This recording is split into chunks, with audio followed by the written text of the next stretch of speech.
আজ রান্না করছি মুগ ডাল দিয়ে কবুতরের মাংস, সুস্বাদু এবং সহজ রান্না। নমস্কার, আমি স্বপ্না।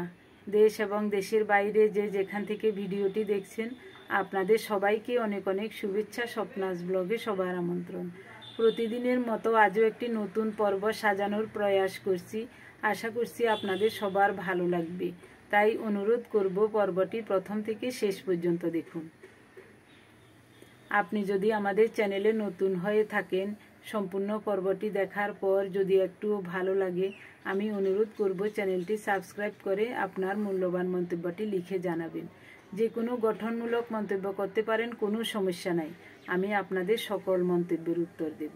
আপনারা যারা প্রতিনিয়ত কমেন্টস করে আমাকে উৎসাহ দিয়ে যাচ্ছেন, আপনাদের সবাইকে অজস্র অজস্র ধন্যবাদ, অভিনন্দন এবং কৃতজ্ঞতা জানাই। এভাবে সবাই আমাদের সাথে থেকে স্বপ্নাস ব্লগ চ্যানেলটি এগিয়ে নিয়ে যাবেন আশা করছি।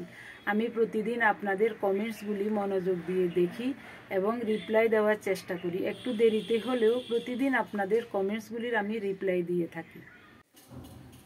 এখন সকালবেলা, রিয়া কলেজে চলে যাবে, তো শুধু এক পট চালের ভাত বসিয়ে দিয়েছি রাইস কুকারে, আর ভেন্ডি ভাজা, ডিম ভাজা করব।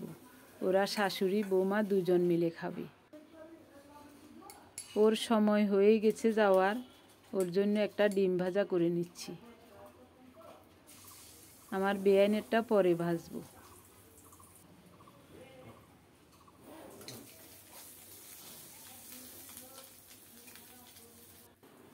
কাঁচামরিচ পেঁয়াজ দিয়ে এরকম করে ডিম ভাজা করলে গরম ভাতের সাথে দারুণ লাগে খেতে। দুটা কবুতরের বাচ্চা এনেছে ওর বাবা বাজার থেকে। একটু গরম জল করে নিয়েছি কবুতরের বাচ্চাগুলো পরিষ্কার করার জন্য। তো আমরা দুজন বসে বসে কবুতরের বাচ্চাগুলো পরিষ্কার করছি। তবে একেবারে ছোট ছোট পশম বেশি, এগুলো উঠাতে অনেক কষ্ট, অনেক সময়ের ব্যাপার।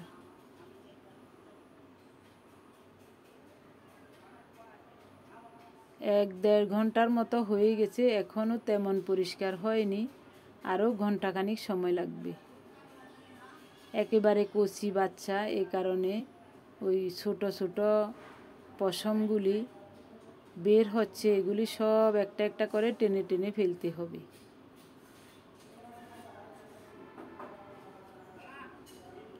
সব কাজ পড়ে রয়েছে, আমি এখনও কবুতরের বাচ্চাগুলি বাঁচতেই পারি নাই। রিয়াও আসার সময় হয়ে গেছে। আজ কখন যে রান্নাবান্না করব ভগবানে জানে। অনেক সময় লেগেছে, কবুতরের বাচ্চাগুলো পরিষ্কার করে নিয়েছি। এখন কেটে কুটে একটা রেখে দেব, আর একটা মুগ ডাল দিয়ে রান্না করব। এগুলি রিয়ার জন্য আনা হয়েছে, তো একটা রান্না করব আর একটা রেখে দেব। কবুতরের মাংস খাওয়া খুবই ভালো, তবে বেছে কুটে নিতে অনেক সময়ের ব্যাপার, ঝামেলার ব্যাপার।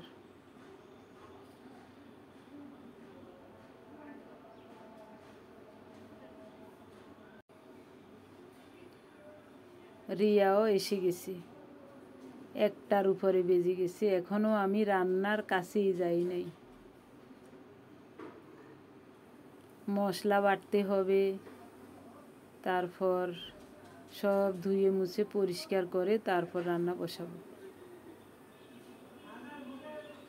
অনেক ঝামেলার কাজ।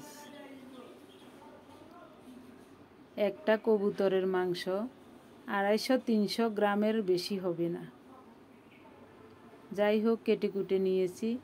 এখন কুচানো পেঁয়াজ দিলাম, কাঁচামরিচ 10-12টা দিলাম, রসুন বাটা, আদা বাটা, জিরা বাটা। মাংসগুলো কেটে রেখে তারপর বেটে নিয়েছি। পাটাও ছোট, বাটতেও সময় লেগেছে। হলুদ দিলাম, স্বাদ মতো লবণ, সরিষার তেল, হাত দিয়ে ভালো করে মেখে নেব।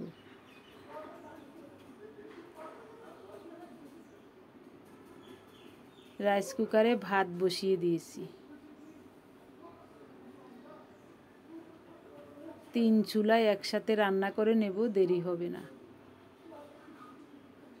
মুগ ডাল ভেজে ওই চুলায় বসিয়ে দিয়েছি। ডালও প্রায় সিদ্ধ হয়ে আসছে। তেলে জিরা ফোড়নে দিলাম, কুচানো পেঁয়াজ দিলাম। একটু বাদামি হওয়ার পর এখন মাখানো মাংসটা দিয়ে দিলাম। জল দেব না, ঢেকে ঢেকে নেড়ে চেড়ে ভালোভাবে লাল লাল করে কষিয়ে নেব। অল্প একটুখানি মাংস। এদিকে মুগ ডালও সিদ্ধ হয়ে গেছে। মুগ ডালের ওই চুলাটা অফ করে দিয়েছি। বেশি সিদ্ধ হলে তরকারিটা ভালো লাগবে না। তারপরে অনেক সিদ্ধ হয়ে গেছে।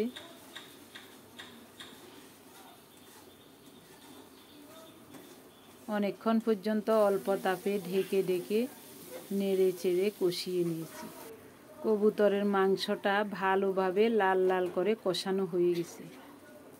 এখন সিদ্ধ করে রাখা মুগ ডাল দিয়ে দিলাম। মুগ ডাল সিদ্ধ করার ওই কড়াইটা ধুয়ে একটু গরম জল দিয়েছি। মুগ ডাল সিদ্ধ হতে কিছুই দিই নাই, শুধু 2টা তেজপাতা দিয়েছিলাম। কিছুক্ষণ রান্না করার পর এখন বেটে রাখা গরম মশলা, দারুচিনি, এলাচ আর একটা লং দিয়েছি। খুব সুন্দরভাবে মুগ ডাল দিয়ে কবুতরের মাংস রান্না হয়ে গেছে। রান্নাবান্না সেরে সব গুছিয়ে নিয়ে স্নান করে এখন খেতে বসলাম 3:45 বাজে। তো মাংসটা খুবই চমৎকার হয়েছে। এখন সকালবেলা, এখনই আমরা চলে যাব। রেডি হয়ে আসি, কিছুই খাবো না। তো রিয়া রান্না করছে। রিয়া তো 9টার সময় কলেজে চলে যাবে, ও এই ফাঁকে রান্না করে নিচ্ছে। আমরা 7:30টায় বের হব। এখন 7টা বাজে। তো ও মাছ দিয়ে চিচিঙ্গা আলু দিয়ে ঝোল করবে, ওই তার জন্য আলু কাটছে। মাছ ভাজা বসিয়ে দিয়েছে। কিছুক্ষণ মা মেয়ে কান্নাকাটি করলাম। ও আমাকে জড়িয়ে ধরে অনেকক্ষণ পর্যন্ত কেঁদেছিল। আমারও খুব কান্না এসে গেছে। 8টা 15 আমাদের বাস। 7:30টায় বের হব। সৃষ্টিকর্তার কাছে প্রার্থনা করি, উনি যেন আমার মেয়েটাকে আগলে রাখেন, দেখে রাখেন। আর কিছুই চাই না।